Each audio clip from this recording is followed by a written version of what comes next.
Well, greetings, everyone. So happy to be here today. We are in a place right now where Yahweh is just doing something in us, causing us to desire more of Him, to be in tune more with Him.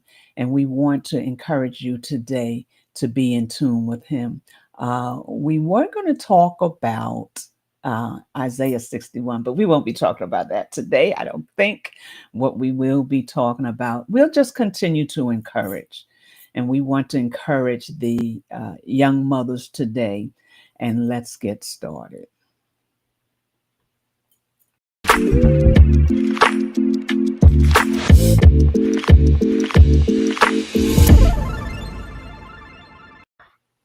So, as you know, some of you do and some of you don't. My name is Leslie Montgomery, and you are tuned into LKM Kingdom Living, Leslie's Lessons Learned. And we are just excited to be here today. And, I have to look in my mirror, and when I look in the mirror, uh, I was thinking about this week and how, you know, it's a good thing we have mirrors. If you think about it, the other day, let me tell you this story. Ashley said, "Come on and ride with me to pick up Marquise." I said, "Okay." Jumped in the car. Happened to look in the mirror. My hair was all over my head. I was like, "Oh my goodness!" But if I didn't have a mirror, I would have never seen the imperfections of the way I was looking. So, you know what? It's a good thing we have mirrors. It's a good thing that they were created for us to see ourselves right where we are. And as I see myself, and like I used to look in and talk about the crow's feet and all that, but I'm just so grateful that when I see myself now, I see the grace of the Father. And in that grace, I see something beautiful come into being. And for those of you that look in your mirror day after day, get up, taking hard breaths, saying, "Is life worth living?" Or "What's the purpose of my life?" I want to encourage you to keep living. I want to encourage you not just to keep living, but I also want to encourage you to understand that you're in a place now that it might be. I heard someone saying the other day about being in a place where Yahweh was changing them. And in that place, and I get like this sometimes, it's lonely. In that place, it's lonely. Sometimes I'm sad. I'm not always upbeat and happy, but sometimes I'm sad in that place, but he's doing something in me. And if I don't understand that, I'm going to falter it and go decide to do it my way.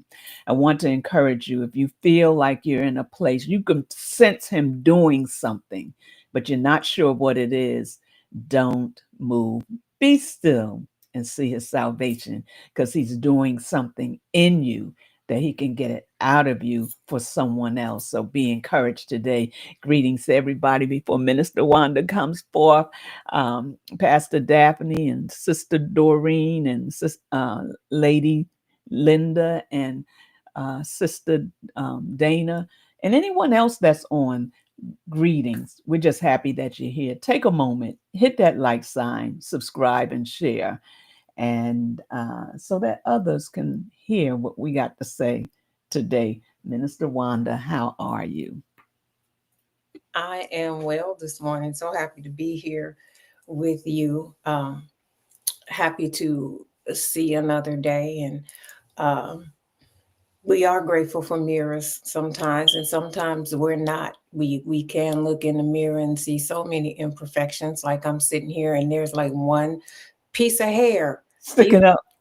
waves, one piece of hair that keeps sticking up. And that's what we do. Instead of seeing the beauty of the It's hairstyle, gorgeous. thank you. We pick that one thing that is just gonna bother us, right? But somebody might be doing that and picking out the negative things and saying, you know what, I'm done. It's over with. I don't feel like life is worth living. And I want you to know It's Leslie and I want you to know this morning that life is worth living and that a world without you is like a world without color. Now, if you look at your screen, you'll see that Miss Leslie has on black and white and these beautiful red glasses that make her black and white pop. And I have on orange, and behind me is a splash of yellow, my favorite color, y'all. I might too. Yay! So splashes of color. But imagine what life would be like if all of this was just black and white and gray. You wouldn't be able to see the beautiful colors that bring pop and a splash of brightness to the screen. And I want you to know that that is what the world would be like without you. A world without you is like a world without color. Now, I want everybody to say that with me. Come on, everybody say it. Okay. Our life A with life me without me is like a world without color. is like a world without colors. And just in case you can't say it, I'm going to say it for you. Listen, life without you is like a world without color. And we need your unique color because guess what? Nobody can replace your color. Yahweh has made us unique in our own right, and each of us bring our own splash of color to the world that makes it a beautiful place to be. And without your color, that portrait, that picture, that painting is incomplete. So we need you to hold on, hang in there. And there is something else that we like to talk to you about this morning. Ms. Leslie's going to tell you about that. Maybe not, because here comes Apostle. Okay.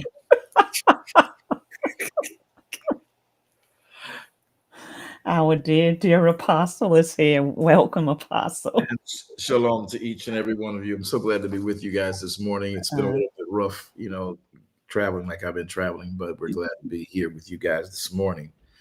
I'm sure you guys have prayed.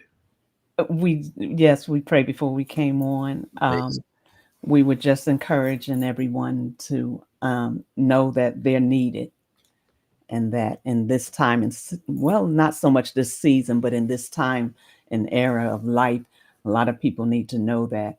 One of the things I like to say is that that video I seen, and the man was on the street, and he had a sign, and he was blind, sitting on the street, and the sign said, "I'm blind, I can't see." This young lady walks by and comes back with a pen. She flips it over. She said, "It's a beautiful day, but I can't see it." So many of us are going through things right now in an era and a time where we can't see the beauty. And I'm saying we, but not we per se. The world is so shifting and making so many different changes, and we're not in a place where we were prepared for it. A lot of people, and a lot of people are like doom and gloom. They don't know what they're going to do, and they are saying, is life worth living? Some are thinking about taking their lives. But we want you to know that in spite of all that's going on, life is still beautiful, that there's still a place that you can find safety, and that's in the Father. So Apostle, we welcome you. Apostle is our pastor. I want everybody to know we do have a pastor, and What's that special? and that he's here with us today. We really appreciate him being here. A lot of you know him, a lot of you don't know him. A lot of you have asked me, who is he? He has great wisdom and knowledge, and we're just so grateful that we get to sit under that knowledge week after week and get insight on the word even more and more. One of the things that he's apostle of many churches. He's a pastor of Darash Kingdom Ministries. We have broadcasts on, well, right now we're on break pretty much from the Proceeding Word, but we have Proceeding Word on Monday, Wednesdays, and Fridays during the daytime. During the week, we also have Bible study Wednesday night. And on Thursday, Minister Wanda, we have Bible book club. So we are always in the Word. I must say that we are always in the Word. And after he gets off of here today, we have the morrow after Sabbath service. Correct. And so we would invite you at any time to be a part by going to VW J Ministries. You can find it there. You can go on Clubhouse. What's it, Clubhouse, YouTube? You can find Apostle V.W. Jones. So please, if you're desiring more and you'd like to know more about the Word, join us. So, Apostle, I had asked you to come on to talk about Isaiah 61, which is such a more powerful read since I've learned and studied now and seen how much more in depth it is than just saying the Spirit of the Lord is upon us. And I was wondering, I don't even know if we'll have time to go over to Luke, the 4th chapter, where it talks about the fulfillment of it, how Yeshua comes and those type of things. But I want to put it in your hands now so that you could take us further. Okay, how about we put this whole program in Elohim's hands? How about we do that? Is that all right? Oh. Where 2 or 3 are gathered together. Of course, we know that means in Shabbat, but since the church uses it, we're gonna steal it from them. Where 2 have been gathered together in his name, the name of Yahweh our Elohim. He is in the midst of us, but of course that is for Shabbat, that is for the Sabbath. And this is the morrow after Sabbath. The 2 don't meet. But I was trying to be churchy, I blew it. So we're just gonna let that be. We're gonna put it in Yah's hands. How about we do that? His How time. about that? But we are going to come together, the 3 of us, being on one accord, to see that his will is done, heard, and understood before the masses of this world, before the master of this world returns. I do want to do one thing, if you don't mind. I've been trying to find the actual link for this broadcast. It was sent to me by one of the 2 of you, because I wanted to send it out to a group that we studied with on yesterday. And if someone could do that while we're doing this, technology can be great. Today it's doing okay, so we're not going to mess around and turn nothing around on it. But I'd like to be able to send it to them while we're doing broadcast. And matter of fact, maybe one of you could aid that. I don't know if it can be sent. Minister Wanda, you are the real technical person of us all. The announcement for this broadcast could go to the WhatsApp group that we study with, the new one set up that I'm looking to delete. But before I do that, let's just shoot them a shot. Is that possible? It's done. Hey, glory. Hey, I'm sorry, my bad. I just feel good to be sitting back. Been traveling all over this country for the last couple of weeks. And yeah, I'm so grateful to Yahweh to be here. But I wanted to reiterate something that you'd brought up, Prophetess Leslie. You and Elder Wanda are to be not praised, but given appreciation.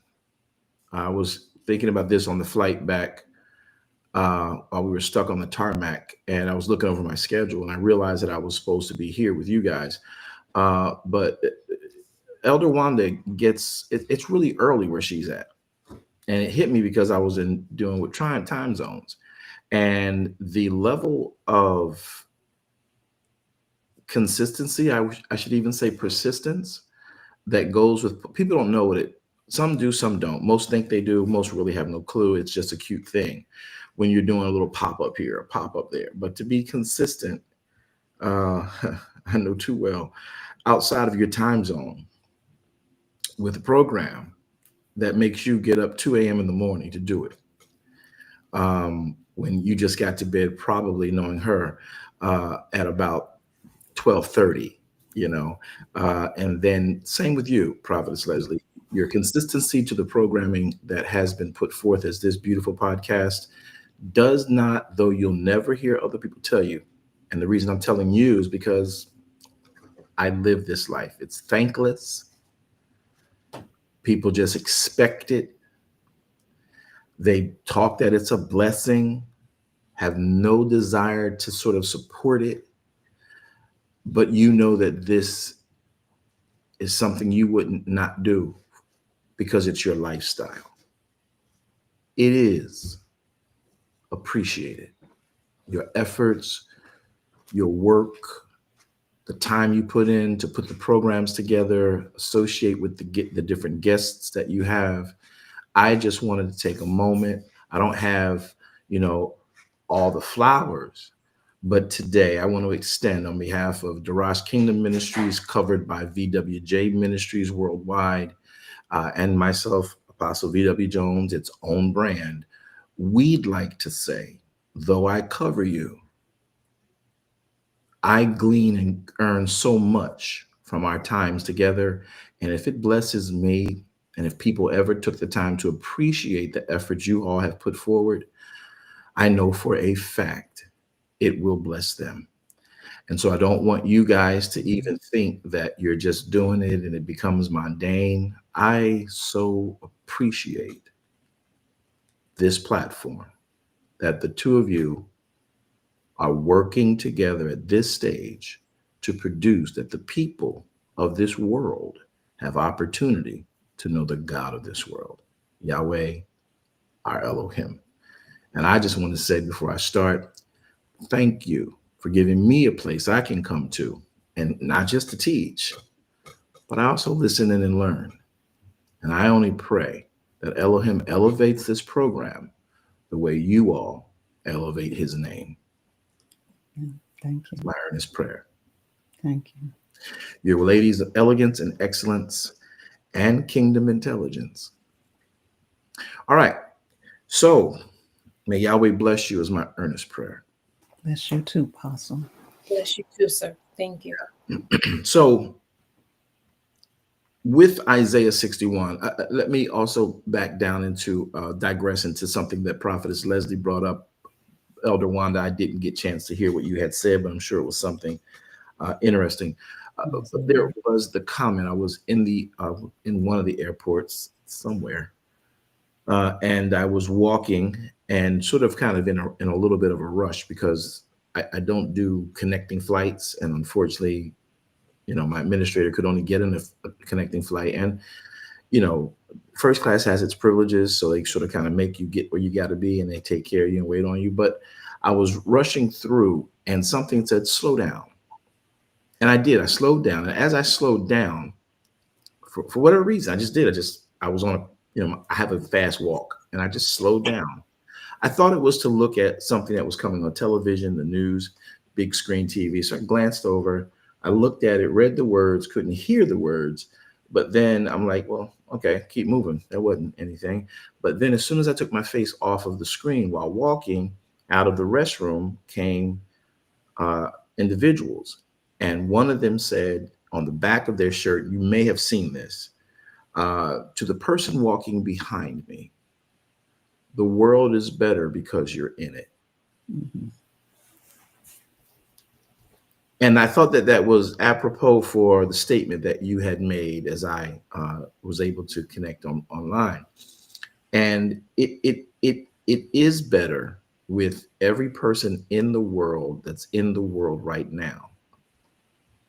And Elohim had a plan when he made this world. And Elohim is strategic in his business plan. Unlike us, we are not as consistent to it as we should be. But we think that people are just born because they are. Every person on this planet, and to the rest of the viewing audience, you were designed to be in time in this moment. And though it might be a bumpy road sometimes, though there may be floods that are swaying around you, though there may be winds blowing off your rooftops, though there may be troubles within your heart because of choices of relationships we chose to get into, does not negate the fact that there is an actual need that you were plugged into this cog of Elohim's plan to move this world towards his plan. The issue is finding and knowing your calling. The world put us into a construct all of us were born into. We call it the box.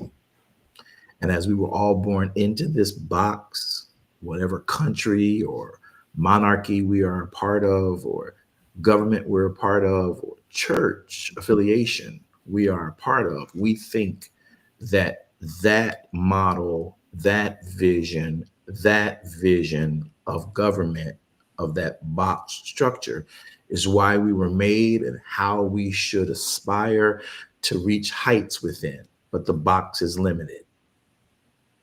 And so the moment we come out of the box to realize that this box was made by another human just as important as you are, they just happen to find a way to corral people around being herded into that box. When we realize that we have the ability to create our own box because Elohim had a reason for putting us in this earth, and that purpose is what we should be seeking for. And when we search for that, the concept of what we're talking about today, liberation, appears, because now you're no longer in the box. You're not freed from the box, but now you're liberated from the box altogether. You are here for purpose. Finding it is what the enemy of faith and the enemy of your life has caused to be very cloudy. Obstacles, darkness, people pulling you away from that purpose, that cause, that process. And the moment you stand on his word, just stand, having done all, just stand on his word. All these blessings, as you go on the path of that word, will come upon you, will overtake you, will empower you. And the famous thing we like to say as Christians, I love what we do. Oh, the Paracletes, he walks with me and he talks with me. He tells me I am his own. And the interesting thing, for those of you in this conversation piece, is that he can tell us we're his own, but we keep telling him we're on our own.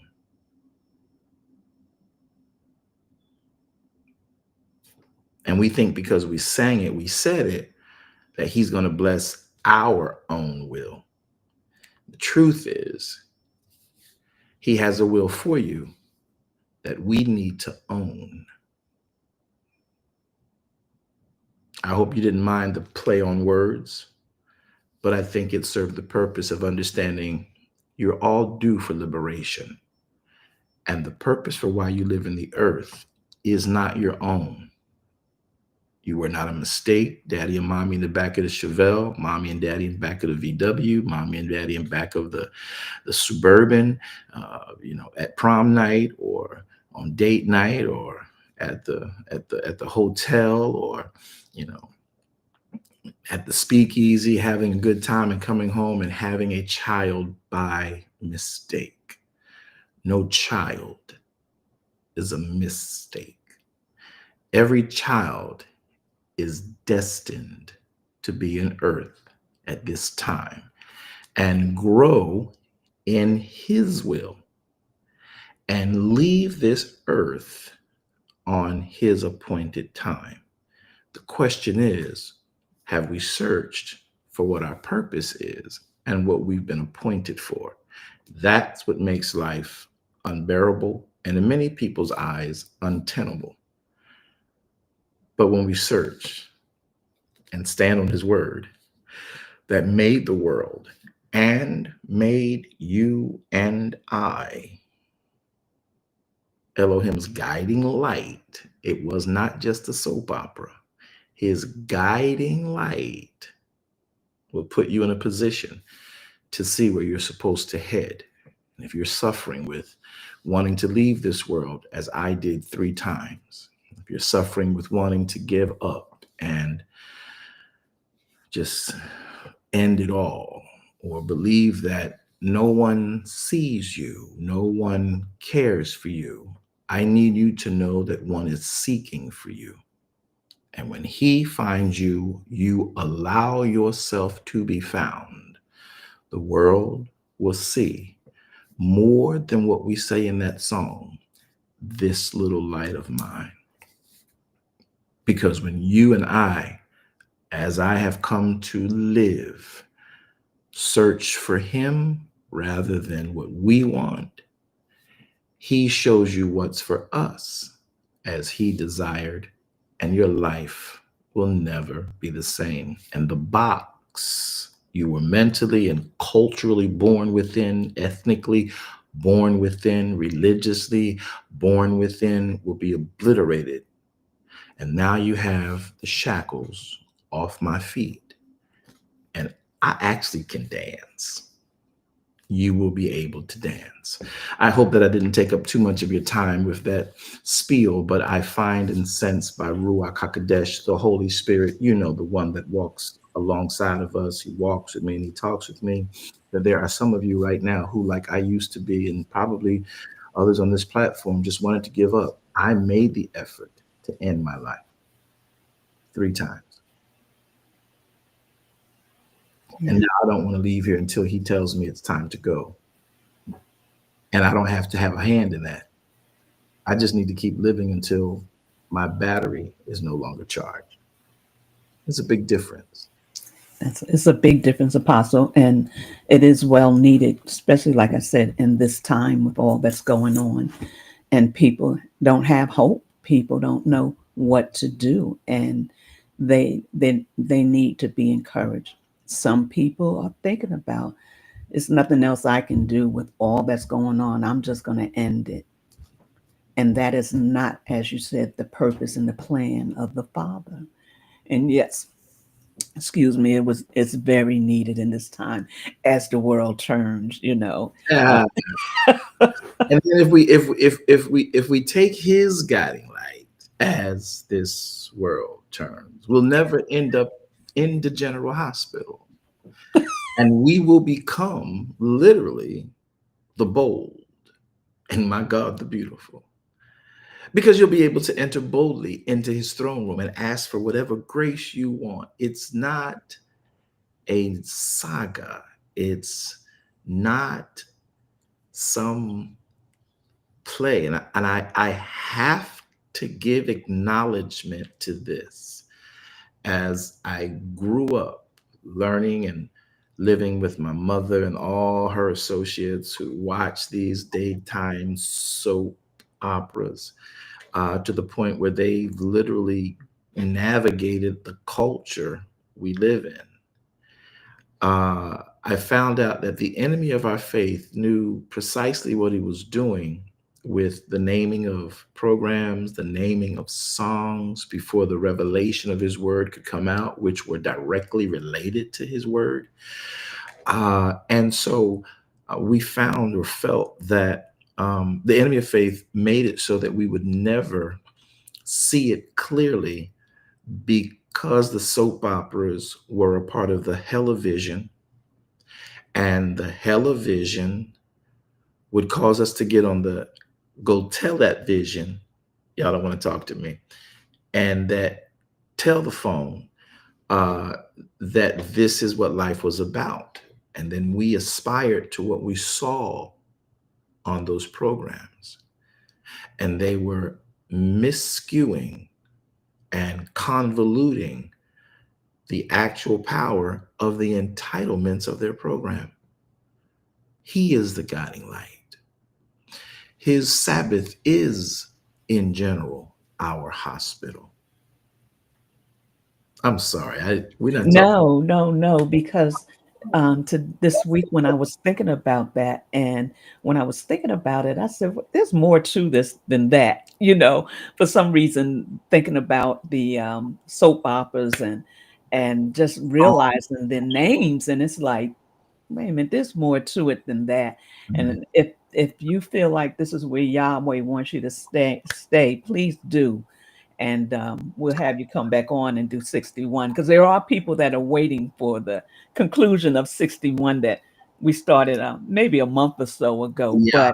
But we need to be where Yahweh wants us to be. And that's the thing, his plan, not our plan. And though the platform may open up, it is the invoking of his presence to guide us. Again, the guiding light. Right. And puts us technically, when we're in his word, the word is the general hospital. That's good. And as we get in his word and we get his word in us, then we realize that he is our guiding light. And as we walk this out, then he looks at us and says, look at all my children. That part right there, all my children. And then we realize, we realize that we have a dynasty. Come on. And we can walk bold and beautifully Before into him. dynasty. I'm gonna leave it alone.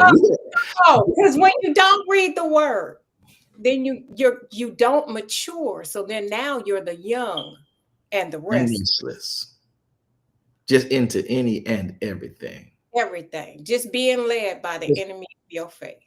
You know, and you know, and it can keep you from all those knots you landing on. You know, y'all didn't catch that. That was a nighttime. Oh, not landed. Yes, sir. Yes, sir. Yes, sir. Yes, sir. Yes, sir. Yes, sir. But it does directly connect to what is in fact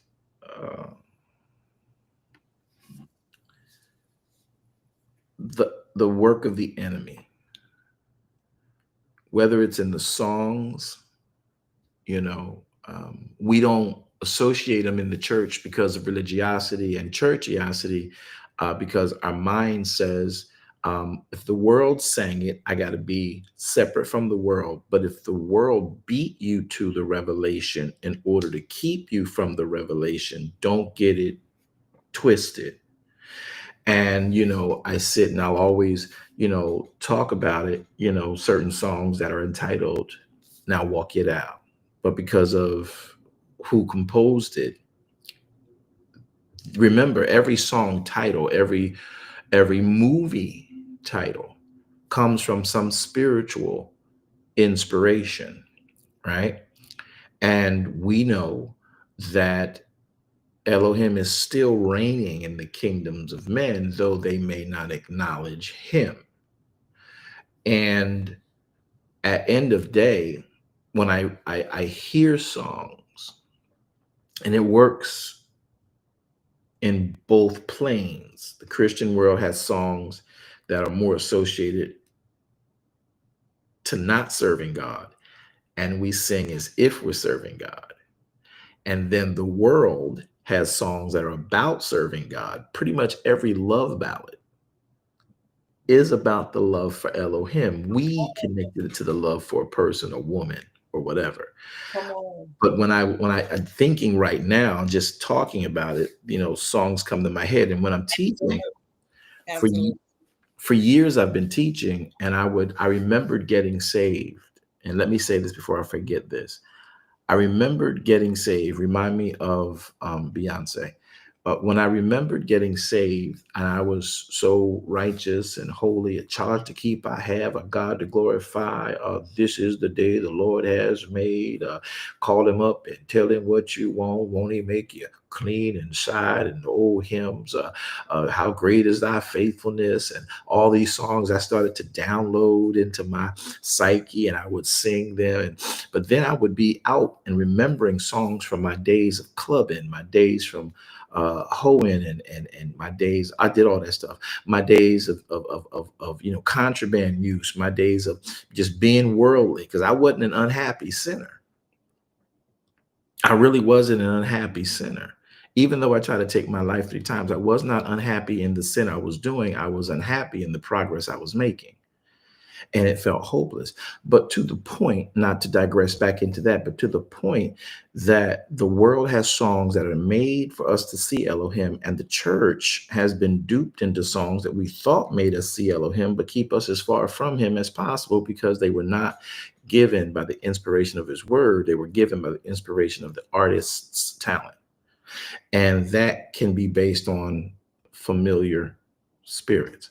So I remembered, you know, being so saved and sanctified when I came back to God. I think Elder Wanda, you know, the one that does a little hair, she had made a statement several times that, when I really got saved, right?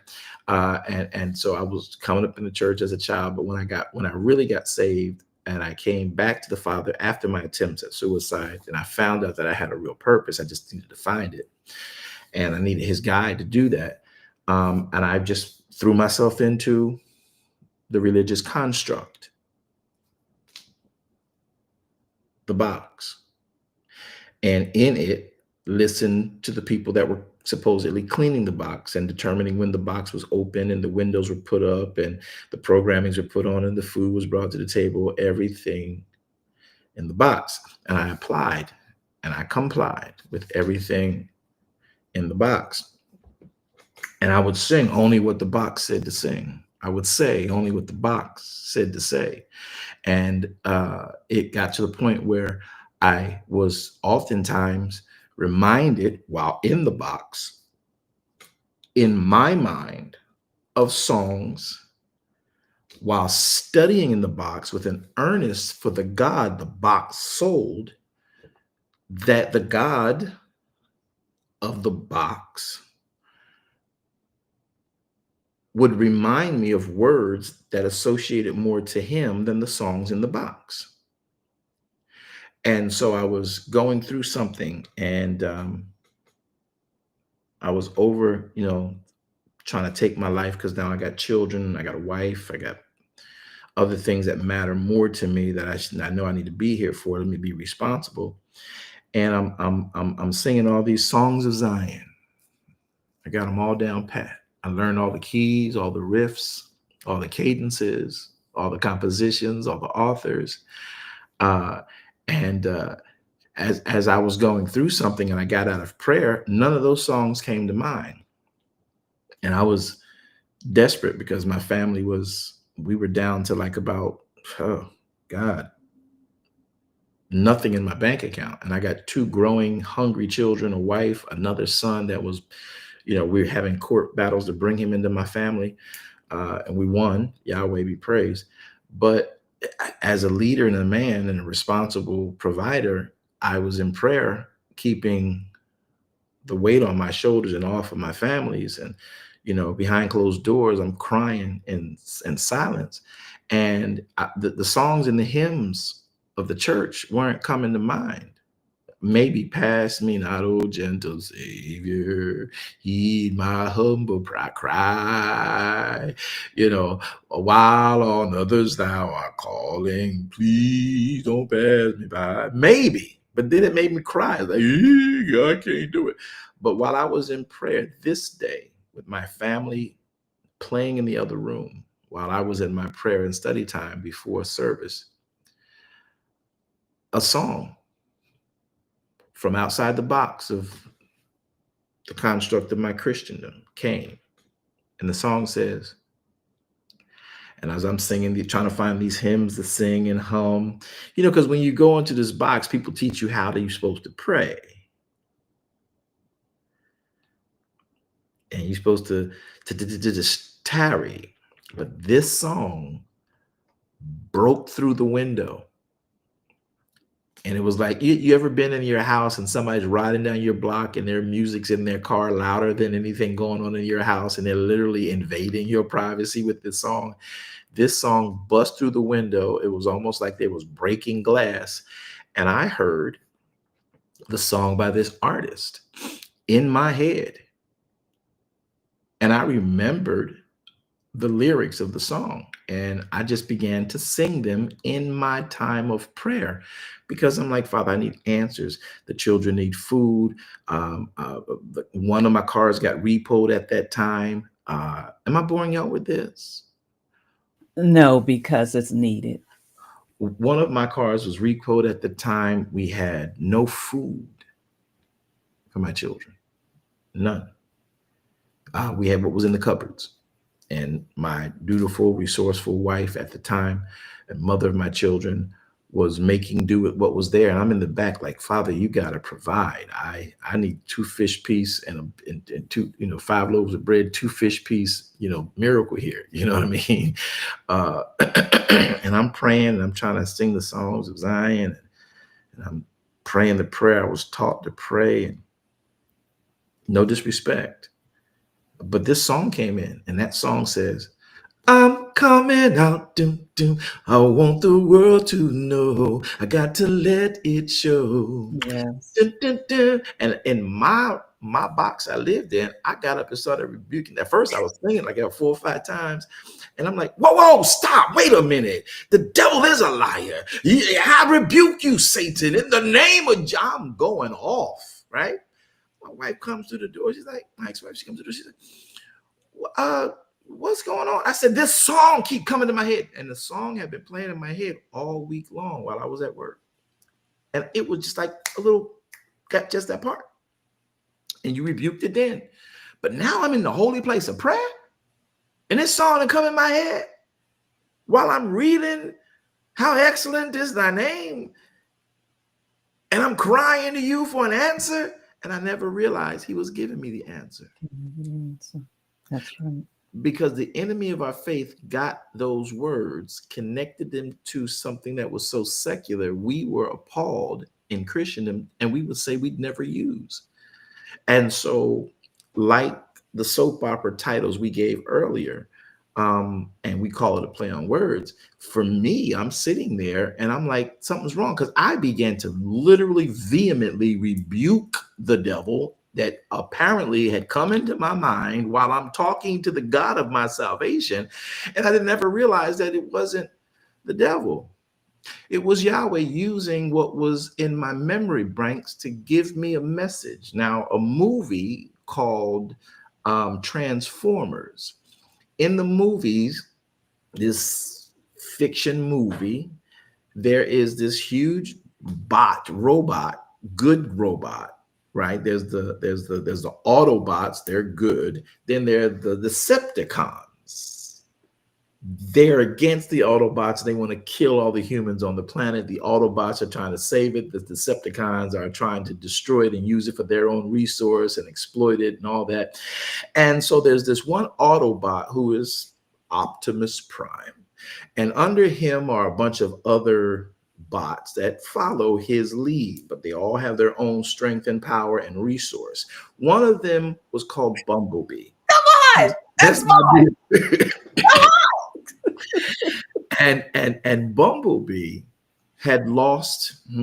Oh, Father, I'm gonna have to teach this again. Bumblebee lost his voice. All these bots could speak, right? But Bumblebee lost his voice. And the only way Bumblebee could talk was through his car radio. And his car radio, like yours, runs through all the different stations with all the different genres of songs and what have you. And Bumblebee figured out in his mind how to communicate. Though he lost his speaking voice, he could use the radio's projection to make his point. So he would stop at phrases and songs if he heard it while he scrolled the dials, and then he would catch a piece of a song or catch a piece of a radio program, a talk show, or a news flash, and use the words to piece together his sentence he wanted to make.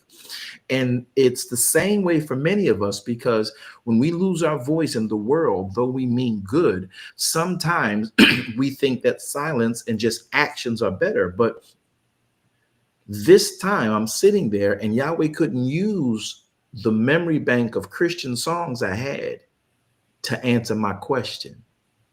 He scrolled the dial in my mind to find the station I listened to the most and used the lyrics from a song I listened to the most to tell me what he was going to do. Man, that's good. And so I'm sitting there, I'm like, I'm coming out. And I'm singing it in my head like it was a part of worship. Yes. And I realized, wait a minute, that's by Diana Ross, and that's the secular world, and the devil is a lie. I rebuke you, Satan. How dare you invade my space with God? My wife comes out there, she says, what are you screaming about? I said, this song keep being in my head from the devil. It's in, and this is me. I'm a grown man, right? I'm an executive in my company, and I'm going off before church because I was put in this box. And he says, the song was, I'm coming out, want the world to know, got to let it show. And it was like Yahweh using Bumblebee to talk to me. And when she heard it, she didn't hear the song. She heard me rebuking the song. She comes in, what's wrong? And I'm like, this song keeps being in my head all week. It just kept playing in pieces and pieces. And so for me, I'm down here, listen, I'm down here on my knees crying and begging God for something right now. But all week he was trying to tell me, you about to come out, bro. But because it was a secular song, I wasn't listening to it. Oh, y'all don't want to talk to me. Go ahead. When I get into time and place, when I think I'm in my holy place, he gives me what's got the most space in my memory bank to draw from. And see, that's why if you're going to ever talk about Ruach HaKodesh, he walks with me, he talks with me. Don't forget his main job is to bring back to your remembrance the word.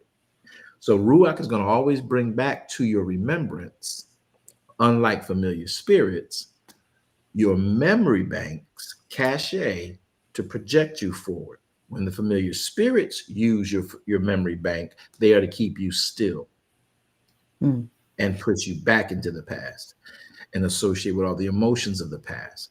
And then you feel that life is useless, futile. No effort you could make will ever get you through this. I never get a break. It never happens. I keep thinking about the past, and the past keeps feeding my future. But when Ruach takes you back into your past, And for joy. it's to trampoline you into your future. Come on. I didn't get it. And I was cutting the trampoline strings, talking about, I rebuke this song in the name. I mean, I was. I refuse to jump. Dying, yeah, you know. And so when she comes, she said, well, what's going on? And she said, well, what song? I said, this song by Diana Ross. She said, wait a minute, which one? I said, I'm coming out. And she said, are you kidding me? That's the same song I've been hearing all week. And at that moment, it hit me. And not only did the window in my mind that broke to let this sound in, but that whole wall fell down. And that was the beginning of me being liberated from the box and the construct about the God I serve. Come on. Yeah. Freedom and liberation. Pesach and Shavuot. Don't forget Beyonce. Oh, thank you. And so my point to that was using the words of that song brought me out. And not long after that, I got another better job, because at that time, that's what I was seeking. Car situation was fine, food on the family. And that same day, I had no food. That same day, with 3 children, 1 car half broke down, 1 car repoed the week before, no food in the refrigerator. And we just making do. You know, mayonnaise sandwiches is a real meal to some. Okay, I've had it, you know, and that's where we were. But that day, with no one knowing my situation, because I'm so private, you'll never know what I'm going through. You'll never ever know what I'm going through.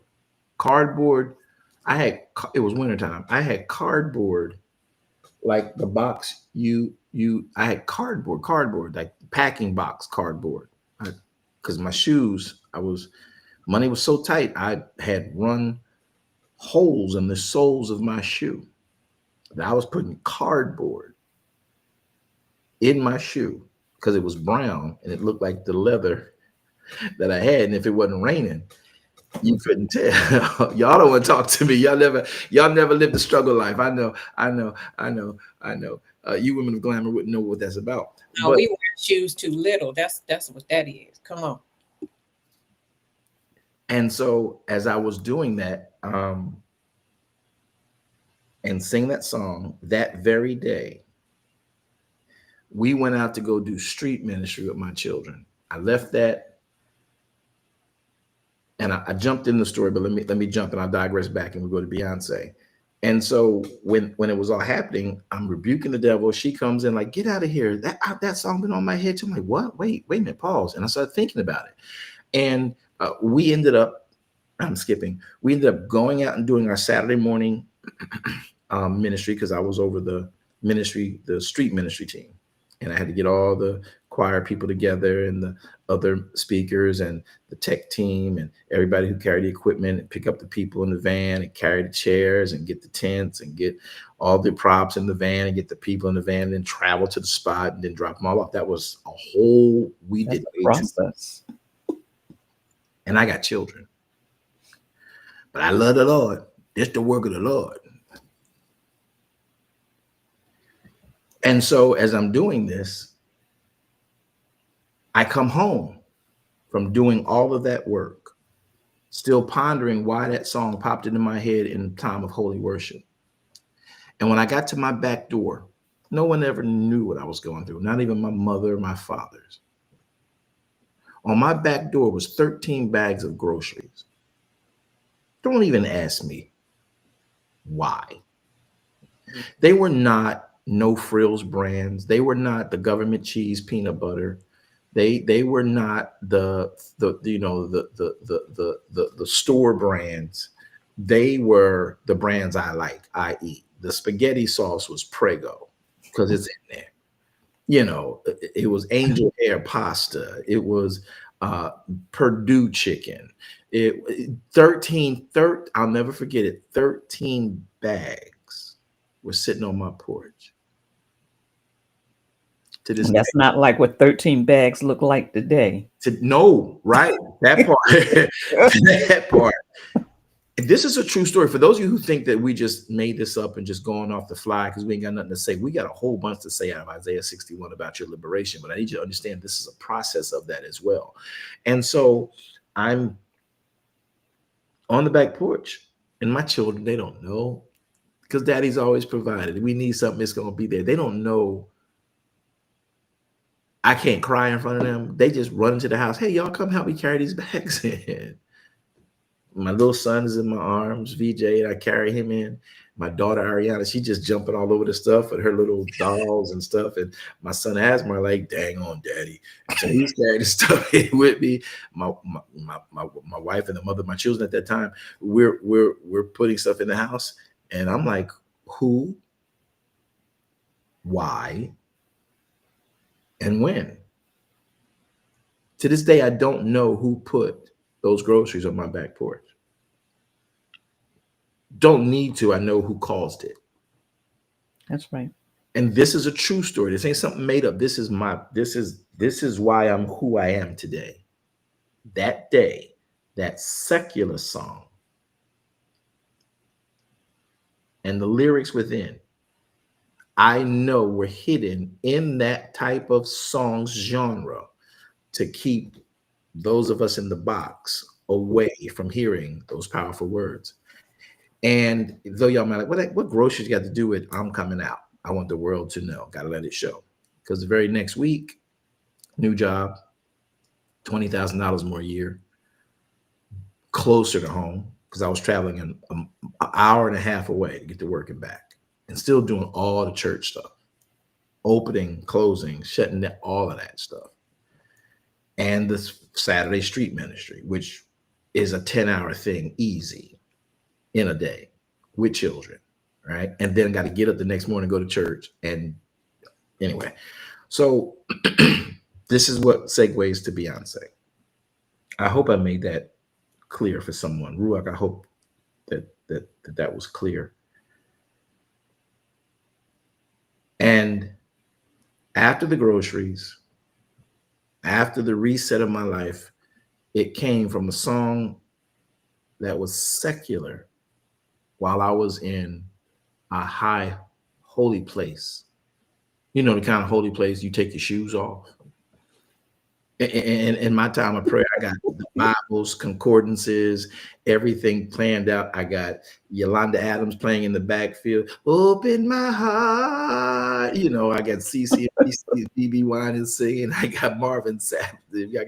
I got Fred Hammond on Bless. Now, you know, you got all this white noise while you in the study, right? That's the kind of holy place I'm in. The children come in here, stay out. Daddy's in there. You might catch on fire. You know, come out here in the front room and play. You know what I mean? That was how intense my studies and stuff were, which is why I am who today. But that song broke in because none of what I had in this cachet was getting the point to me. And Yahweh used what was necessary to get the point to me. And what was used was hidden by the enemy long before I even could understand the value of a song. And the enemy knew that many of us would never associate that kind of thing with God because, be ye separate, saith the Lord, And I want to just let y'all know that your use of what the world has, everything in this world is for you. Your abuse of it is what makes it against you. Your understanding of it is what causes you to propel and project in the things of God, his way, the right way. Okay. And we've taken a whole hour on this, and I'm sorry. But even with the songs, like we did with the daytime soap operas and nighttime soap operas earlier. So if y'all got here late, go back and catch the beginning. We would stay away from that in the world today because we call that drama. But the church is so full of drama, it's worse than Dynasty, Dallas, Knots Landing, General Hospital, Boulder, all them things, right? That's another hour right there. Yeah, y'all got more drama than drama than drama. Y'all got more drama than drama. And the point was being made here, and I'm going to conclude, is that I was falling in. I was at years after that experience about I'm coming out.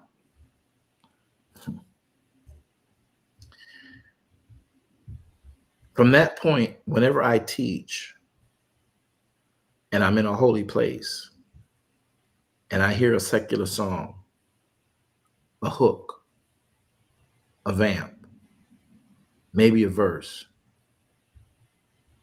and I know I'm in a holy place, I know that's Elohim telling me outside the box and construct, this is what I'm saying to you. And you can't hear me because of this box. But I know you remember this. And I know all of y'all had flashbacks of the song. Y'all know when that song come on and you saved and sanctified and you traveling with your nieces. Y'all might be at the family reunion. You might be at the Thanksgiving dinner. You may be at a birthday party, a graduation party, and you trying to be saved, sanctified, Holy Ghost filled at the event where the food being served, but the DJ playing. And though you sanctified, you ain't drinking no wine. You got the little fake wine on your table because, we sanctified over here. Don't bring your when I do a toast, I want to toast with cider, sparkling. Apple, grape cider, sparkling grape cider. Don't bring me no champagne. We don't do champagne, honey. No, we don't drink. That's the devil. That's the devil. We are saved to do. You don't drink. You don't drink wine. That's the devil. Can I do a sidebar? Can I do a sidebar? That's the devil. We don't drink. We give a toast. It's going to be water, ginger ale, Sprite, or this apple cider. We don't drink wine. That's the devil. You're going to have to explain to me then why Yeshua made wine. Right. Now, I ain't trying to endorse nothing. I'm just talking about how misconstrued we are with our understanding. Yeah. The box. And so, you're sitting there, you're at this event, whatever it is, whatever the celebration is with your secular family friends who know you saved. They respect your salvation and your way of life, right? They don't smoke around you. They see you coming outside. They put the cigarette down. They tap it out. Or they put the liquor behind their back. Hey, what up? What up? But you still at the event. You go back inside and you sit at your sanctified table because the person who set the table seatings. They put the saved people who usually got teeth. They got to come out to eat, and you got to sit there and deal with.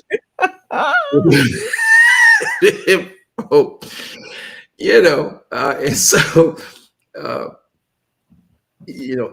the music is still playing, and the event is just not churchy. It's about everybody, and then you act like you so saved, and you got on your polyester. Y'all brought you got an invitation, and you didn't add your +2. But what you mean by +2? You know you brought Polly and Esther with you.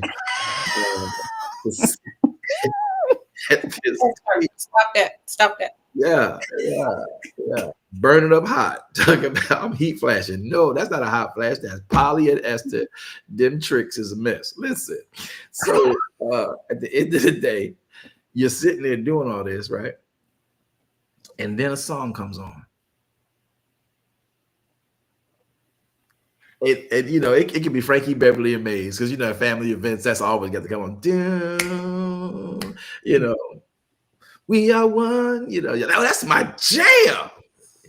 You know, you catch yourself and you go on, a couple songs go by and you're back to talking about, you know, the family, how's Sally, how many children they got, and what's going on with Jim, and oh, he got educated, okay, he's out of school, he's graduating college, awesome, that's great. And then your piece about God, they ask you to pray over the food, you pray over the food, and then after prayer over the food, and you're sitting down there and they're passing out desserts, and then they'll pop on another song, you know, and before you realize it, you've got engaged in the environment, and then the song come on. You ain't thinking about God, and that jam from '84 come on.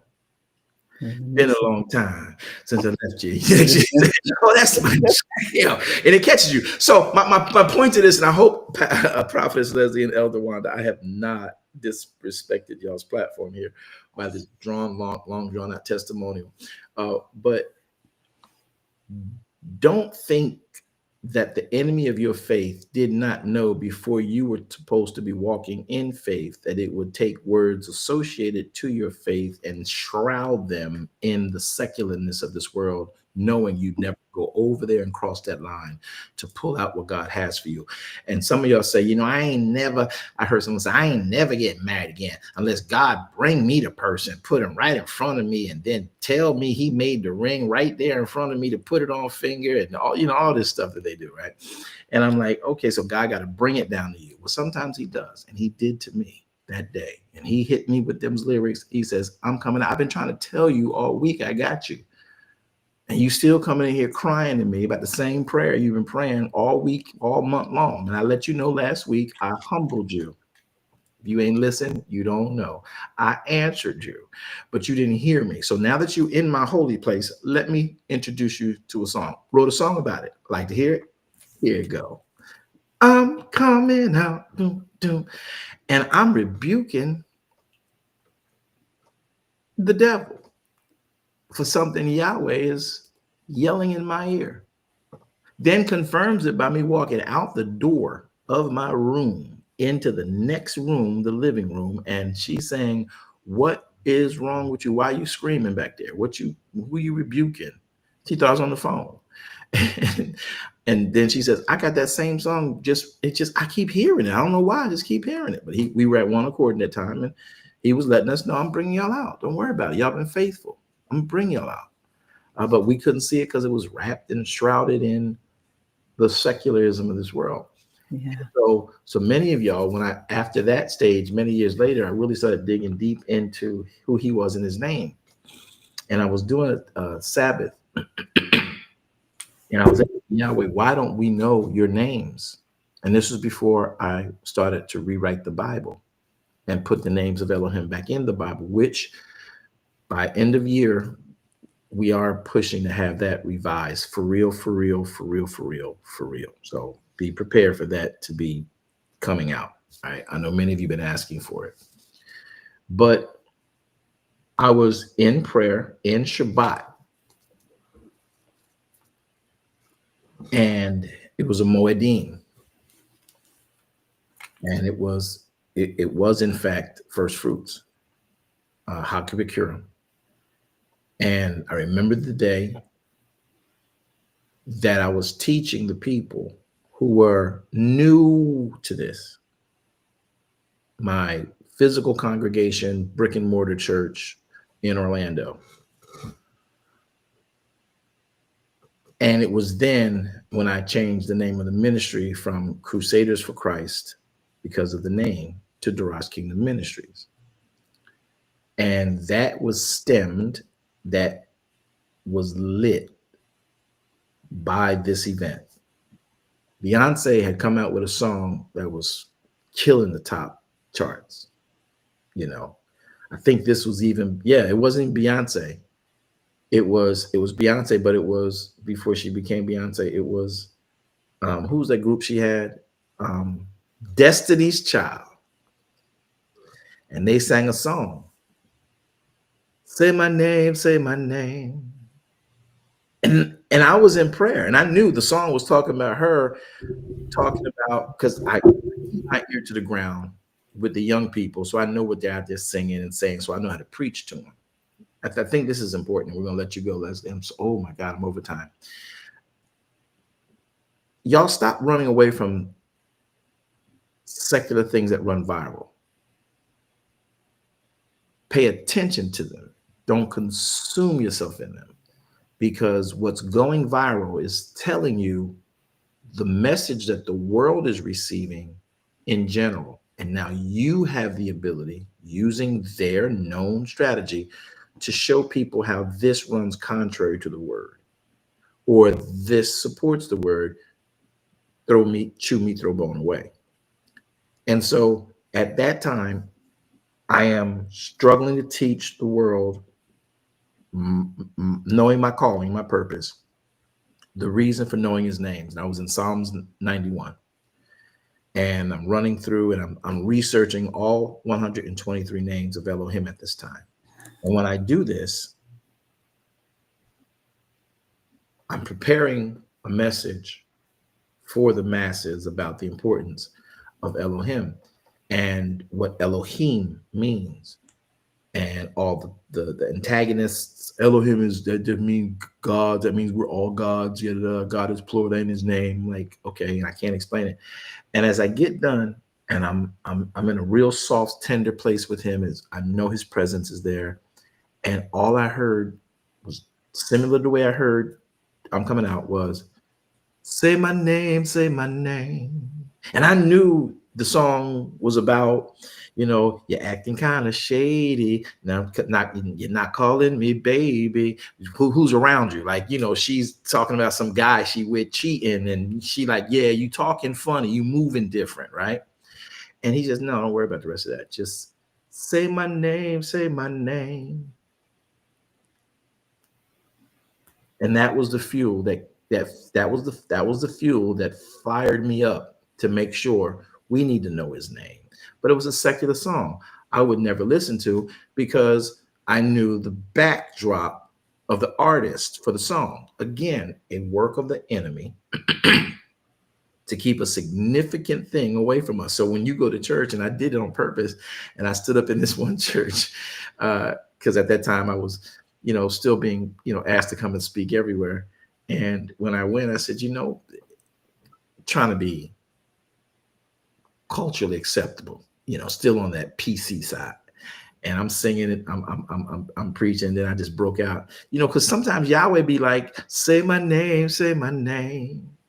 And it was funny to watch how the audience was, because one part of the audience did the little church buttock hop. You know how the church buttock hop, the one where you grab your lapel of your jacket, you pop it down, you sit back up, and you see like, what did he just say? You pop your lapel and you put yourself on one butt cheek, and then you turn to that side. You're like, okay, y'all don't want to talk to me. And so that took place. And then I got another side like, yo, how he know that song, right? And then someone be like, and the ones that was like, someone be like, that's not a good song. But what's funny was y'all over here doing the buttock hop, but you know the lyrics. At least they over here like, yo, okay, he with us, he rock with us, he knows some of our stuff, right? But y'all little fake people over here. And so the point was, they would never have seen that. But by the time I was done with the message, it's like, oh, now I get it. He wants us to say his name. Pushing us forward to conclude your program today, which we will, I promise to come back and do 61 next week, if you'd like me to. Talk to Paige. If you'd like me to, because we do want to get liberation done. Don't think that the enemy of our faith did not know before you were actually pushed forth into the earth that they didn't know you and I were coming, Mm. and they don't know the atmosphere that you would be and the time you'd be coming. So to start painting culture before you enter into it, so that you come into the earth submerged in that culture, that cultural picture that the enemy of faith, principalities, powers, rulers of darkness of this world, and spiritual wickedness in high places has created before you were ever even born, and then you were born into it, that becomes a way that blocks out what God is trying to say. And the enemy of the faith uses the things that Yahweh would need to say to someone like you who don't think that you're worth or valuable or have any real chance at becoming something greater, and are just getting tired and tired and tired of this mundane everyday living and shouting and shirting and ain't nothing happening and doing everything you can do, can't get the loan, can't get the house, can't get the car, can't get the job, don't have the education, don't have the money, all that stuff, and now you just want to end it. Listen, I want you to understand something. When you and I come into faith, sometimes the church can keep us away from the words that have the ability to break us out of the box, because they're associated previously in our life to secularism, which the world we're trying to live now says, be separate from. Those two songs changed everything in my life. Everything in my life. Because in all of my getting, I got understanding. It was the time he spoke those to me. God ain't gonna speak through Beyonce. God ain't gonna speak through Diana Ross. God ain't gonna speak through Rakim. God ain't gonna speak through whatever favorite rapper you had, right? I don't have that testimony. I've had him speak to me more through secular hooks than gospel hymns. That's true. Make that a quote.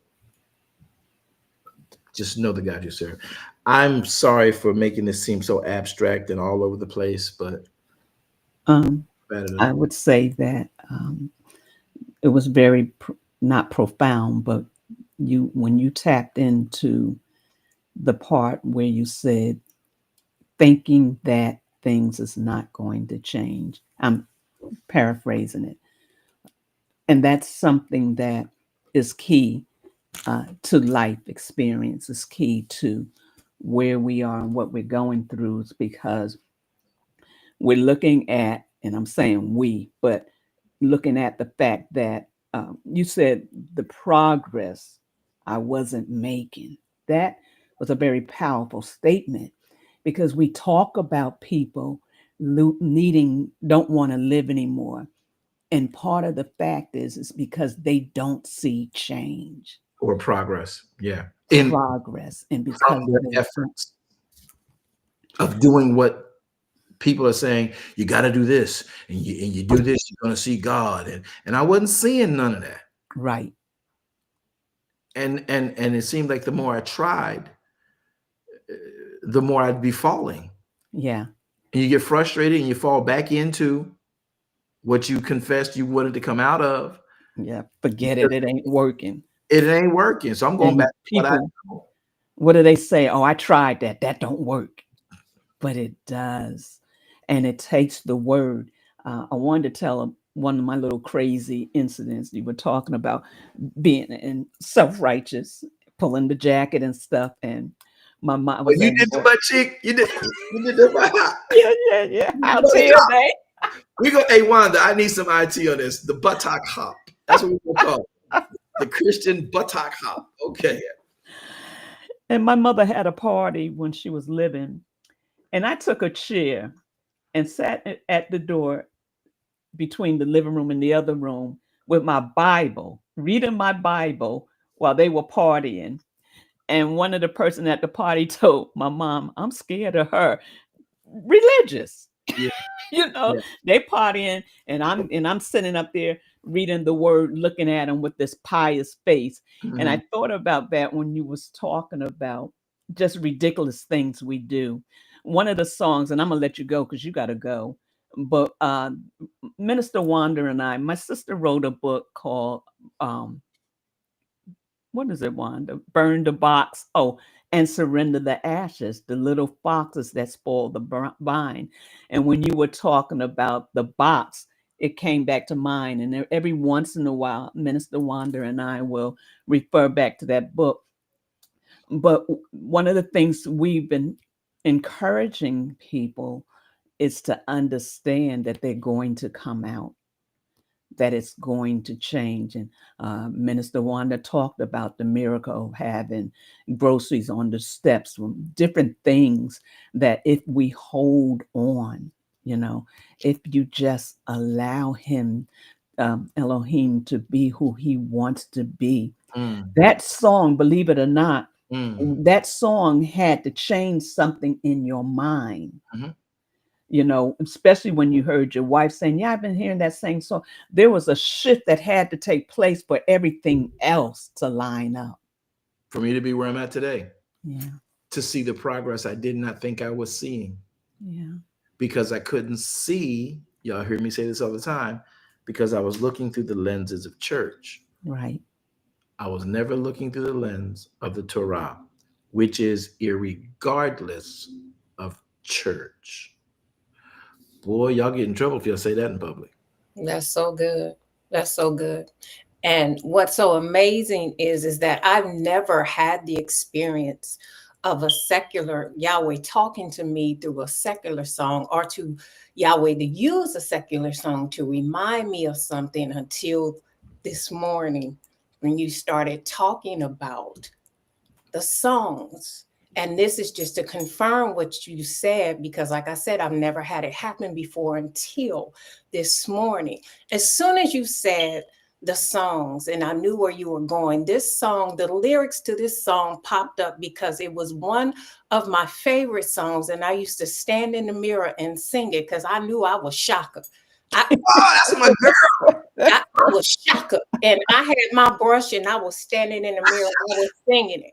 But the lyrics are through the fire. Through the fire. To the limit. To the limit. To the wall. For a chance. For a chance. With you. I'd gladly risk it all. I'd risk it all. Man, is that a Sabbath song? That's a Sabbath. Is that not a love ballad to Elohim? Song, and it's true to me because I literally did that when I began to keep Sabbath. I'm a hairstylist. And Saturday is my biggest day. I curl a little hair. Saturday is my biggest day. And when those lyrics, I'm like, wait a minute, Yahweh. And if I tell you how he's been dealing with me in the year of 2025 about Sabbath and the importance of keeping Sabbath. And then the next part of it says, I'd gladly risk it all through the fire, through whatever comes what may, for a chance at loving you. I take it all the way, right down to the wire. To the wire. Even through the fire. And the hell fire that I went through at my other church when I started keeping Sabbath, the ridicule, the making fun of me, and all of that, right down to the wire. Even through the fire, but I risked it all just at a chance of loving you. Nobody can take Sabbath away from me now because it's my place. It's my way of loving him. Man, that's just confirmation that he talks to you outside. Would you tell us thinking outside of the box?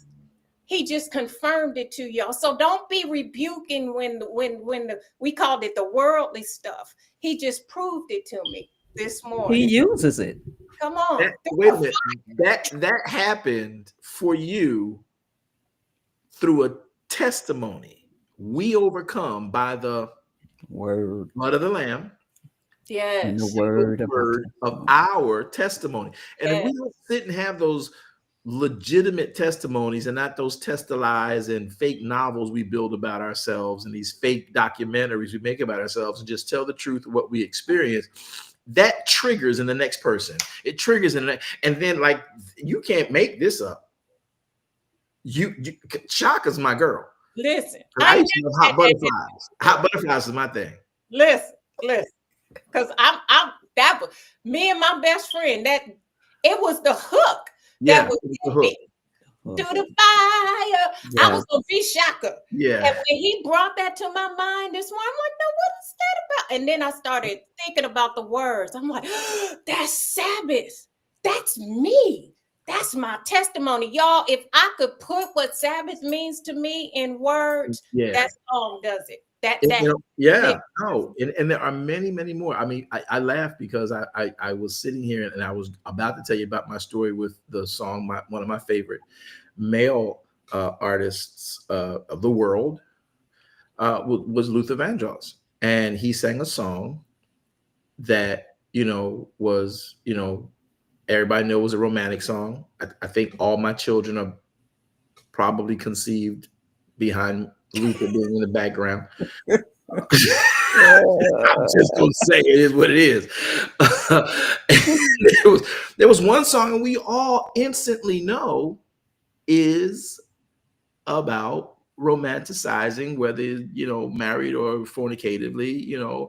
If only for one night your eyes say things I never hear from you, and my knees are shaking too, but I'm willing to go through. That phrase fortified I know the people gonna listen to this, Prophetess Leslie, and say, I'm never listening to that man. Your pastor, your Mr. Apostle man. When he on, don't tell me he coming. I know they're gonna say it, but listen.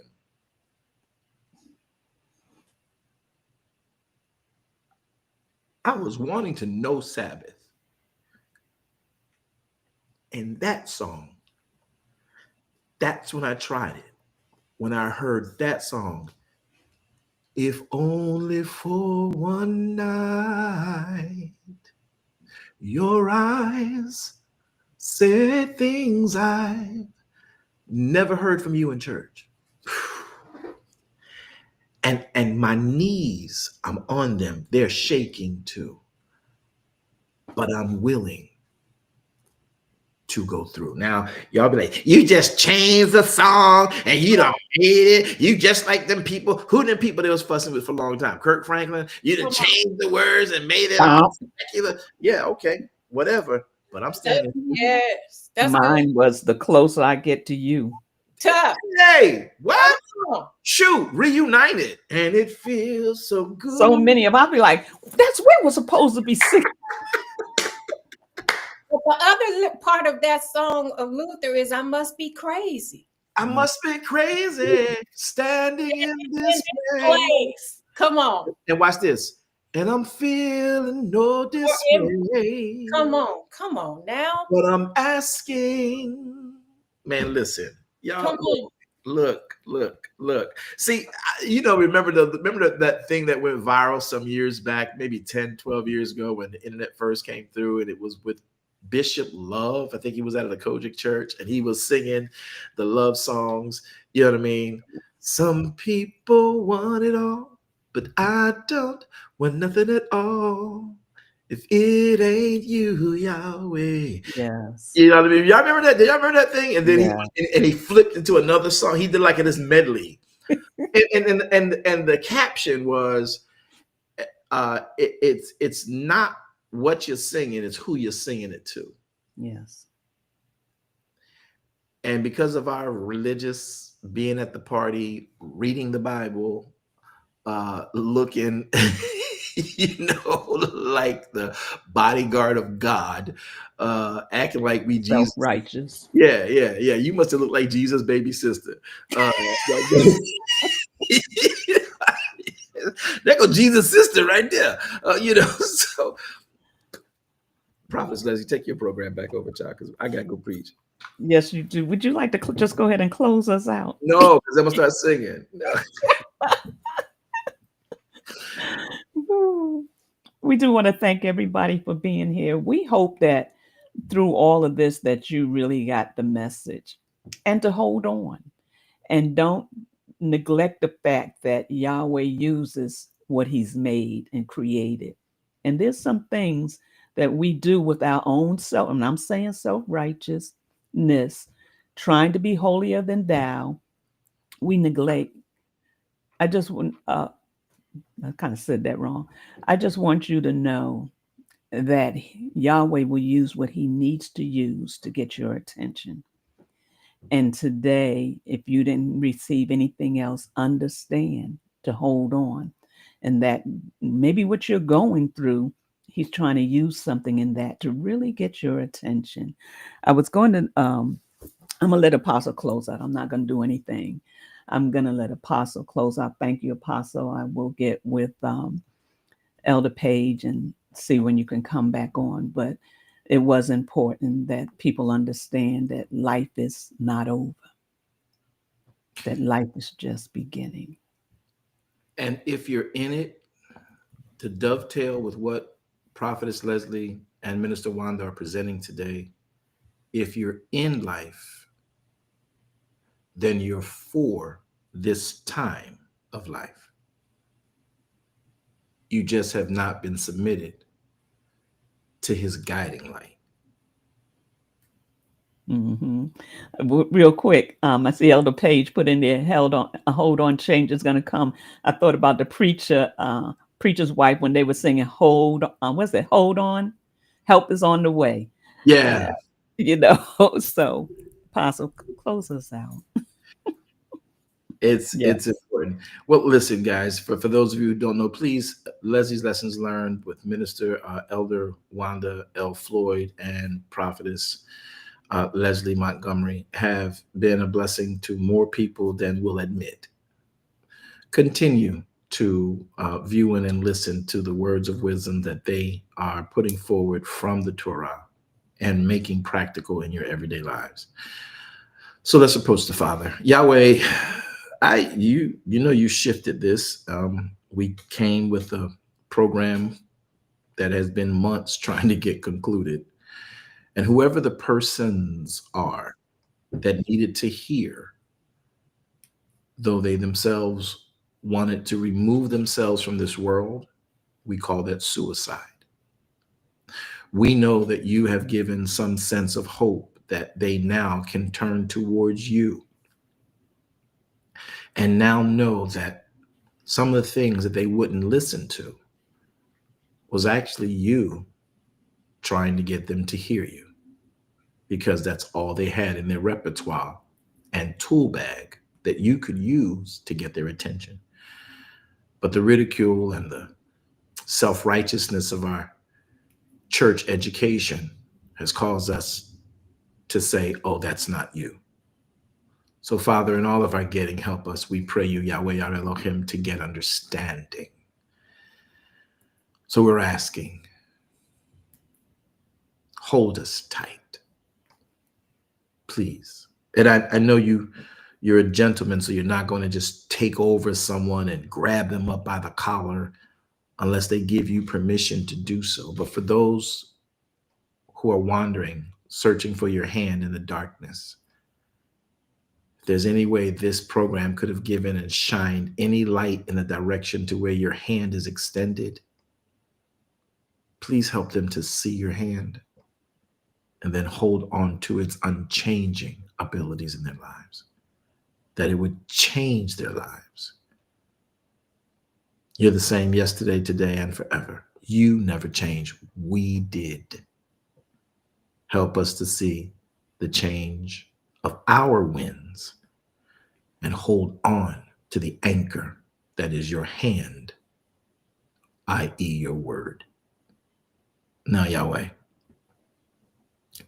we pray the words of our mouths and the meditations of our hearts in this moment have been to some degree acceptable in your sight, Yahweh. You alone are our strength. Alone are our Redeemer. And we bless you for this in the mighty name of Yeshua HaMashiach. Now may Yahweh bless you all and keep you. May Yahweh make his face to shine upon you and be gracious unto you. May Yahweh lift his countenance upon you and grant you all 13 attributes of his shalom. This we pray in the name of Yeshua HaMashiach. Amen. Amen. Thank you, Apostle. Shalom Aleichem. End of Isaiah, the last end of 58 says, "For the mouth of Yahweh has spoken it." This was from Yahweh to you, each and every one of you, that you might continue on and know that he has not forgotten about you. Have an amazing rest of the week and be blessed.